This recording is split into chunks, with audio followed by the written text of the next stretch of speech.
porque la educación es el camino hacia la paz. Nosotros vamos donde están las historias, buscando la verdad de maestros que hacen grande Colombia. Y todos sus protagonistas tienen su espacio en Encuentro. A todos los maestros del país, muy buenos días. Sean bienvenidos a una nueva emisión del programa institucional de la Federación Colombiana de Trabajadores de la Educación. Soy Raquel López y a continuación los titulares de nuestro encuentro de hoy.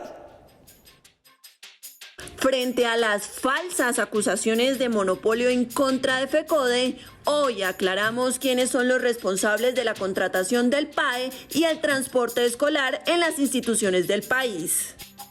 Para expertos, el país bajó la guardia respecto a las medidas de salud pública que se deben adoptar para evitar la propagación del coronavirus. Según el artículo 6 de la Ley 7 de 1979, todo niño tiene derecho a la educación, a la asistencia y al bienestar social, y el Estado es a quien le corresponde asegurar el suministro de la escuela, la nutrición escolar, la protección infantil y en particular a los menores impedidos a quienes se les debe cuidados especiales. Una muestra más de que FECODE no maneja ni los recursos ni las contrataciones de la educación del país. En el inciso 2 del parágrafo del artículo 16 de la Ley 1176 de 2007, se señala que el gobierno es quien reglamentará la distribución de los recursos del presupuesto general de la Nación destinados a los programas de alimentación escolar y además establece los presupuestos básicos para el manejo de los recursos de la asignación especial del Sistema General de Participaciones. Para este fin, fijando su destinación, los criterios para su distribución y algunas responsabilidades de las entidades territoriales certificadas sobre focalización, programación y ejecución del PAE. De igual manera, en el artículo 6 de la Ley 7 de 1979 se estipula que las entidades territoriales certificadas como prestadoras del servicio educativo deben implementar estrategias de permanencia, entre las cuales se encuentra el programa de alimentación escolar PAE. Para ello, además de la confinanciación de este programa por parte del Gobierno Nacional, las entidades territoriales deben concurrir con este propósito. El tema de la alimentación y el transporte escolar es un tema bastante delicado en términos de que el Gobierno Nacional no ha querido ponerle freno a la corrupción que hay al interior de esas contrataciones en las entidades territoriales. Empresas que tienen razón social, una ferretería o que son constituidas con muy poco tiempo, son las que se ganan las contrataciones de alimentación escolar sencillamente porque hay una contratación tipo sastre en donde los encargados de la Secretaría de Educación tienen que pagar favores políticos a quienes los apoyaron en campaña. Entonces la alimentación de los niños, niñas y adolescentes del país, del sector público, está en manos de los politiqueros y de la corrupción. Asimismo, las entidades encargadas de realizar las contrataciones del transporte escolar son las Secretarías de Educación de los entes territoriales certificados, mediante el decreto 174 de 2001, en el que se reglamenta la contratación del servicio de transporte público terrestre automotor especial y la prestación por parte de estas de un servicio eficiente, seguro, oportuno y económico, lo que demuestra que en materia de contratación del PAE y transporte escolar, FECODE tampoco tiene ninguna injerencia. Y así damos cierre a la serie de informes que desde hace varios programas venimos presentando para desvirtuar las falsas acusaciones de monopolio en contra de la Federación, evidenciando que la política educativa del país y todo lo que de ella se desprende es responsabilidad directa del Ministerio de Educación Nacional.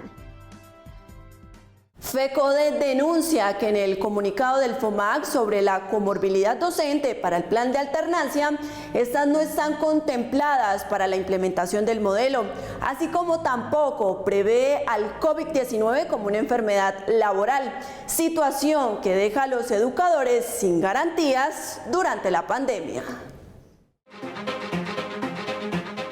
El pasado 26 de noviembre, el FOMAC emitió un comunicado en el que informa sobre la comorbilidad docente para el plan de alternancia, documento que ha sido rechazado por FECODE, ya que al ser analizado hay un sinnúmero de aspectos sin resolver, principalmente en materia de salud y seguridad en el trabajo para los docentes, en tanto que no se tiene en cuenta que aún no se han implementado los protocolos de bioseguridad en las instituciones educativas públicas.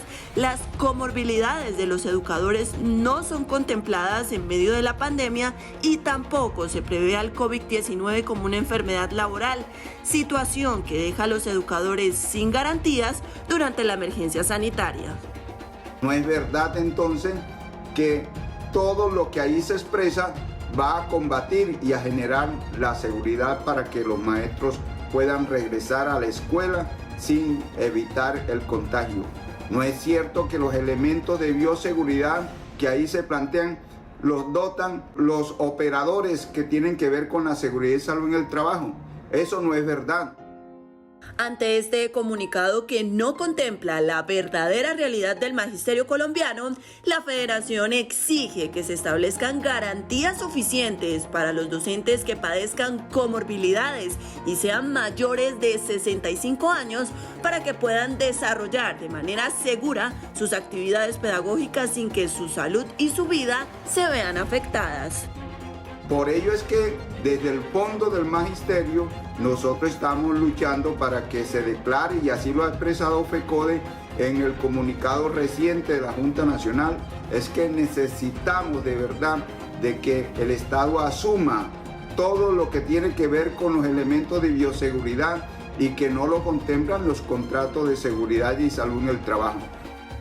En este sentido, FECODE le exige al MEN que como fideicomitente garantice el derecho a la salud integral del magisterio y sus familias y que se reconozca el COVID-19 como una enfermedad profesional, al tiempo que lo incita a que aumente la asignación de recursos para la implementación de las condiciones previas y verificables destinadas no solo a la salud, sino a dotar de implementos de salubridad y bioseguridad a las instituciones, así como adaptar y adecuar los espacios físicos y ampliar las plantas del personal docente, apoyo y administrativos si se piensa en un eventual retorno a las aulas el próximo año.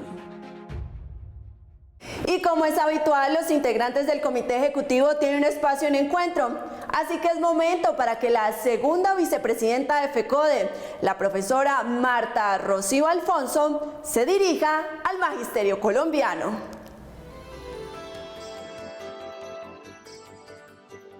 Un fraternal saludo, compañeros y compañeras. Llegamos a este final de año en medio de luchas y movilizaciones a pesar de las restricciones que ha generado la pandemia. Nosotros como Comité Ejecutivo de FECODE hemos abordado constantemente los diferentes mecanismos para presionar al gobierno nacional, pero obvio, la posición ha sido totalmente cerrada del gobierno.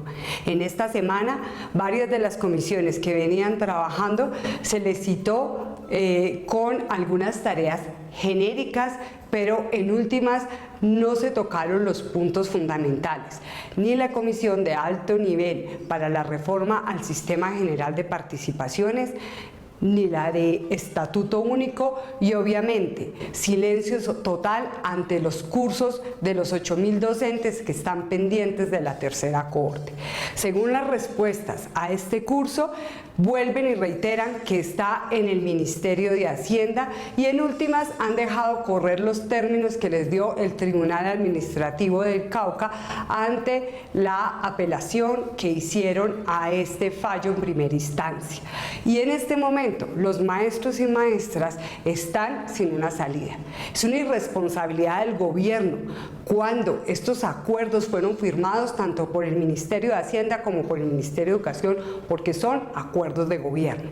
De igual manera, vimos con qué irrespeto la Unidad para las Víctimas y los ministerios que asisten a la mesa de alto nivel para la reparación colectiva levantan unilateralmente la mesa tratando a quienes somos delegados oficiales de las 3 centrales que asisten allí, CTC, CUT, CGT y FECODE, que es la 4ª organización. Esto es lamentable, el irrespeto, el maltrato en una mesa que se llama Mesa de Concertación para la Reparación Colectiva. Claramente muestra el carácter de este gobierno que no escucha ni negocia. Soy maestro y no adoctrino niños para que ingresen a la guerrilla. Al maestro se respeta. En el marco de las actividades de finalización del año, en días pasados se realizó el Encuentro Nacional Virtual de Responsables de Derechos Humanos de FECODE y la CUT, en donde se avanzó en el trabajo de recuperación colectiva que viene desarrollando la Federación y se acordó continuar fortaleciendo las acciones de lucha y defensa de la vida, la libertad, la educación y la democracia. En el marco de los 72 años de proclamada la Declaración Universal de Derechos Humanos, el pasado 11 de diciembre se realizó de manera virtual el Encuentro Nacional de Responsables de Derechos Humanos de FECODE y la Central Unitaria de Trabajadores CUT. En el evento, los sindicatos hicieron las exposiciones de sus informes de reconocimiento, estado del arte, adelantos y sistematización de los diferentes actos de violencia de los que han sido víctimas los maestros y líderes sindicales en el contexto de la constante violación de derechos humanos en Colombia. Además, se habló de las acciones para fortalecer la agenda de reparación colectiva como organizaciones víctimas de la violencia antisindical en el país. En estos hechos victimizantes, lo que se ha encontrado en lo que tiene que ver por las categorías por género es que hay un número, si bien es cierto, bastante grande de hombres, más o menos 4.112 casos. Encontramos que también hay más de 450 hechos victimizantes contra mujeres sindicalistas.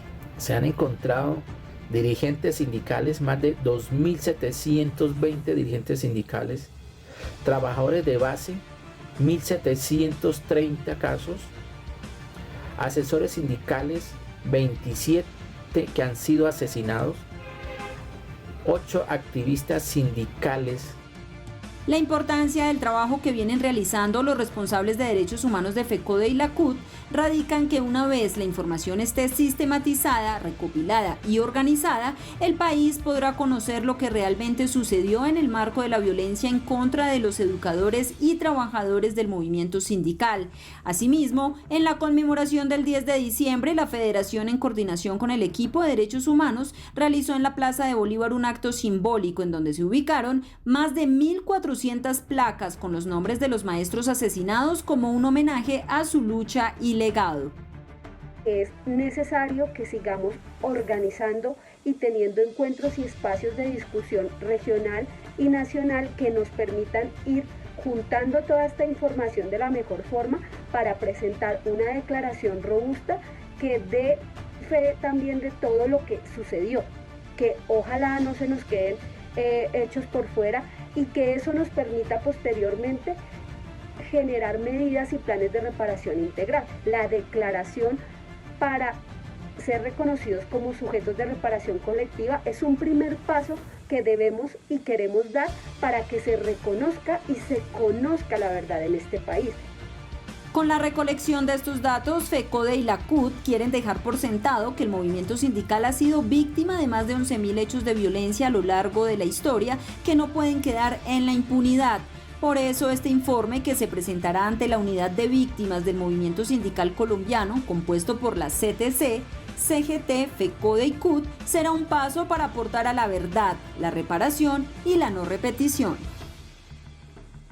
Y nuestro recomendado literario para este fin de año es el libro de Estanislao Zuleta y la educación, la vigencia de su pensamiento, del docente Hernán Suárez, en el que se hace una reflexión sobre la democracia y la educación y cómo esta última se convierte en un campo de análisis para quienes no comprenden la importancia de enseñar a pensar y razonar.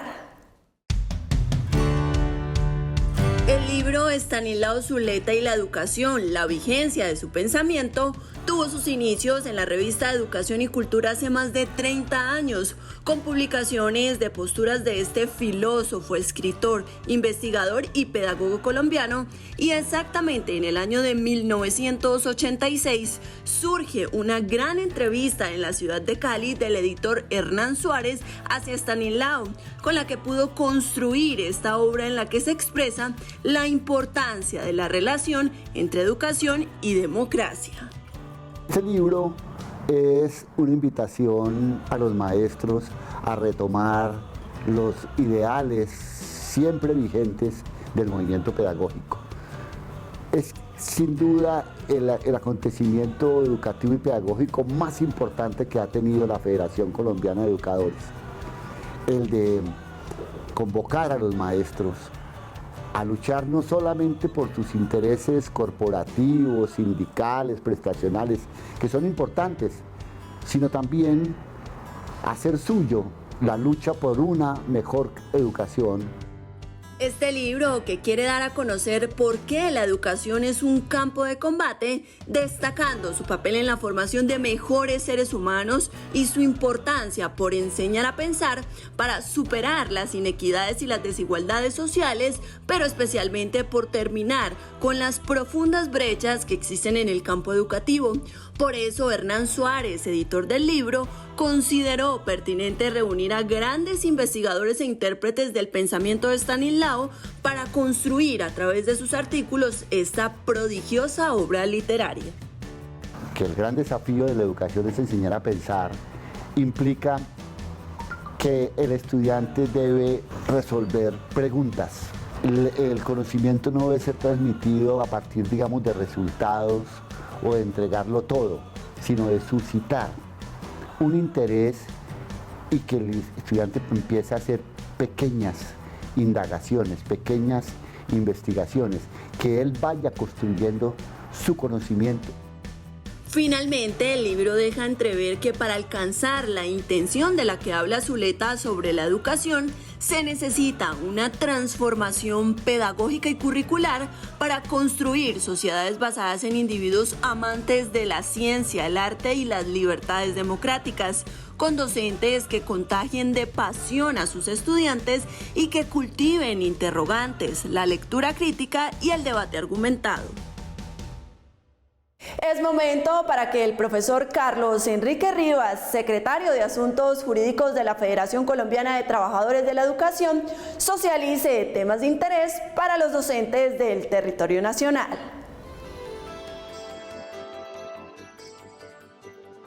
Un saludo navideño para todos los compañeros padres de familia, para los compañeros maestros y maestras de Colombia y para sus familias. Muy interesante esta actividad que desarrollamos en el año 2020, a pesar de todas las dificultades. Hubo un reto para los maestros de Colombia, hubo un reto para los trabajadores, hubo un reto en el sector de la educación, hubo un reto en la necesidad de abordar de otra manera la pedagogía, el conocimiento, los saberes, las metodologías. Hubo el uso de unas tecnologías, casi que podemos decir que abordamos una realidad sin tener una gran experiencia. La experiencia la fuimos ganando en el camino, pero gracias a la participación de los padres de familia, gracias a ese ejercicio titánico que desarrolló cada uno de los maestros, gracias compañeros por preocuparse por su estudiante, por estar preguntando dónde está el estudiante, por estar atento a su salud, por estar averiguando qué ocurre con el niño que está en la zona rural. Así se hace patria, así se construye democracia, así se realizan los ejercicios desde los que los maestros educamos a los estudiantes. Educamos con un pensamiento crítico, educamos para que el estudiante ayude a transformar la realidad de la sociedad, pero también tenemos que educar en medio de la alegría. Por eso queremos decirle a los padres de familia que hemos hecho una gran unidad entre ustedes y nosotros y que tenemos la responsabilidad de salvar la vida de los estudiantes, también la de los padres de familia y la de los educadores. Es inconveniente el regreso a las instituciones educativas en las actuales condiciones, ¿Por qué? Porque el gobierno no ha brindado los recursos suficientes, porque no se han resuelto los problemas de bioseguridad y porque la escuela sigue y la sociedad con las mismas necesidades. Por eso queremos decirle desde este mes de diciembre un mensaje esperanzador a todos ustedes, un gran abrazo. Ustedes son importantes para la construcción y para la defensa de una educación pública. Un abrazo inmenso, feliz Navidad y próspero Año Nuevo. Nuestra tarea, defender la vida, la paz y la democracia. Yo soy maestra y no adoctrino niños y niñas para la guerrilla. Por el contrario, formo seres íntegros y el maestro se respeta. En las pasadas elecciones, varios gobiernos alternativos llegaron a las administraciones de Boyacá, Villavicencio, Santa Marta, Cartagena, Turbaco y Cali, demostrando que todavía hay quienes le apuestan a una política social cimentada en la democracia como medio de construcción de un país más justo y equitativo. Colombia, un país donde se evidencia las desigualdades existentes y el gobierno se precia de reprimir a quienes ejercen la democracia y la libertad de expresar sus inconformidades ante las realidades sociales, hoy ostenta varios gobiernos regionales alternativos, producto de que en las pasadas elecciones los ciudadanos votaron por candidatos que representan una posición distinta, más social y alejada de la corrupción y el neoliberalismo, para así apostarle a una política encaminada a mitigar las inequidades. La democracia es el medio de construcción de esa realidad. Solo en la medida en que los ciudadanos y las ciudadanas tomen conciencia de su papel protagónico frente a su propia realidad, es que podemos nosotros demostrar mundos posibles, diferentes a aquel que los gobiernos quieren normalizar, darlos como una situación de realidad social acabada y que estamos condenados a vivir eternamente en ella.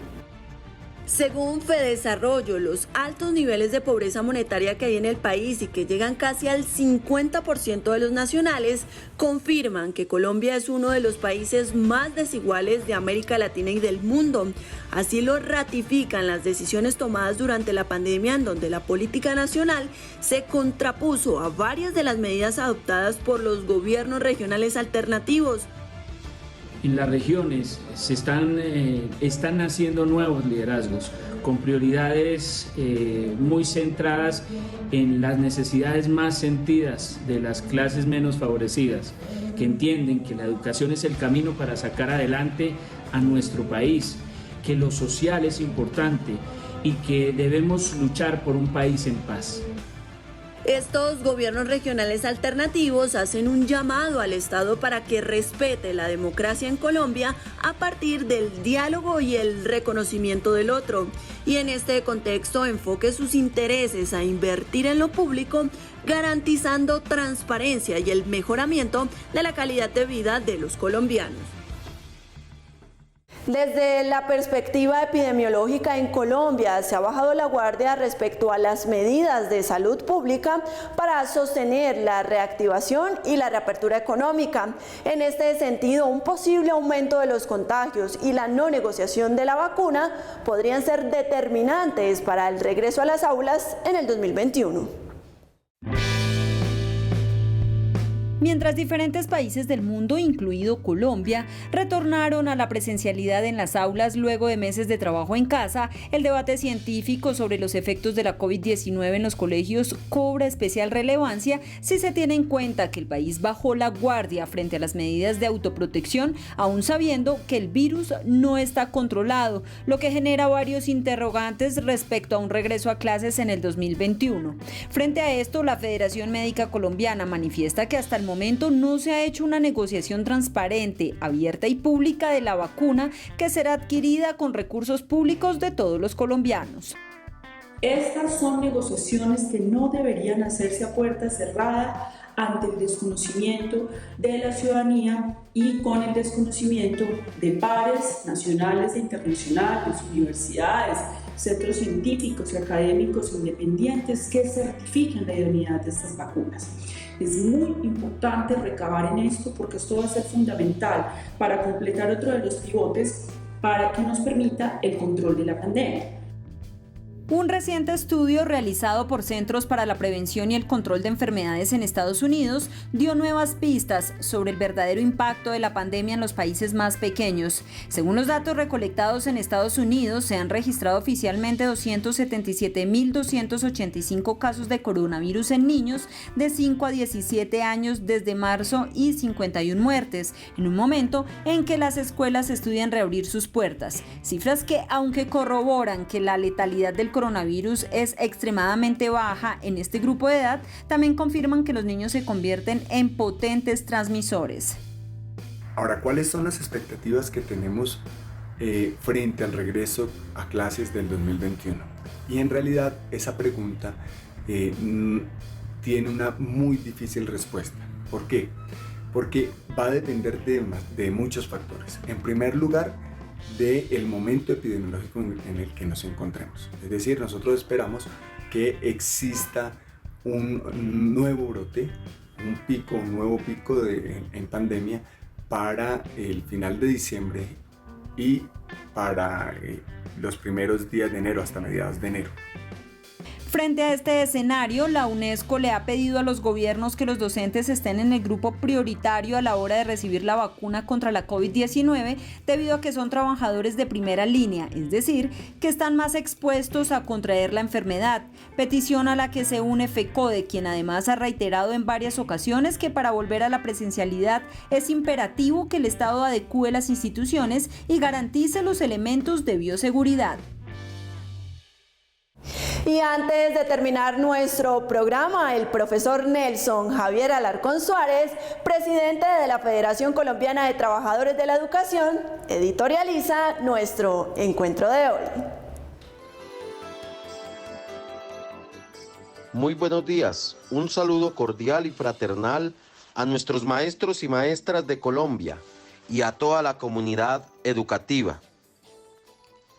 Queremos contarle que gracias a la lucha, a la movilización, a la insistencia, al trabajo parlamentario, tanto de nuestros asesores legislativos, de los maestros y maestras de Colombia y por supuesto del Comité Ejecutivo de FECODE, a esa gran persistencia logramos que se archivara en la Comisión Sexta del Congreso de la República el nefasto proyecto de ley 277 del Senado que pretendía eliminar el preescolar de 3 grados, una gran conquista que hemos generado los maestros y maestras de Colombia a través de la Ley General de Educación y por supuesto de los diferentes acuerdos en los últimos años. Aquí la unidad, la fortaleza y la lucha, una vez más, logra derrotar las perversas políticas del gobierno nacional. Como también logramos en el Congreso de la República, gracias a los senadores y senadoras de partidos alternativos, a senadores y senadoras consecuentes, de derrotar la propuesta del Centro Democrático de pretender sacar a los maestros y maestras del listado para ser jurados de votación en los procesos electorales. Aquí queremos decirle y reafirmar nuestra honestidad, transparencia, nuestra ética. Aquí seguiremos defendiendo la transparencia y honestidad del magisterio colombiano. Por último, maestros y maestras, comunidad educativa, todo nuestro abrazo fraterno de una feliz Navidad para que la pasen en el seno de sus familias, con sus seres queridos, para que se puedan cuidar, se puedan regocijar, puedan generar estos espacios de fraternidad, de cordialidad en familia que hoy más que nunca se requieren y se necesitan. En nombre del Comité Ejecutivo de FECODE, una feliz Navidad para todas y todos. Recuerden seguir enviando al correo que aparece en pantalla sus mensajes de apoyo a FECODE y al Magisterio, así como denuncias y problemáticas educativas de sus regiones en videos no mayores a 40 segundos, los cuales serán valorados para ser emitidos en nuestras emisiones de cada sábado. No olviden que toda nuestra información oficial está en nuestras redes sociales, Twitter, Facebook e Instagram, y en la página web de la Federación www.fecode.edu.co. También nos puede encontrar en nuestro canal de YouTube, así que suscríbase, compártalo y dele like. Antes de irnos, la invitación es a seguir con todas las recomendaciones de autocuidado para evitar el contagio por coronavirus. Gracias por su sintonía y nos encontramos el próximo sábado a las 7 de la mañana por Teleantioquia. ¡Feliz día y feliz fin de semana!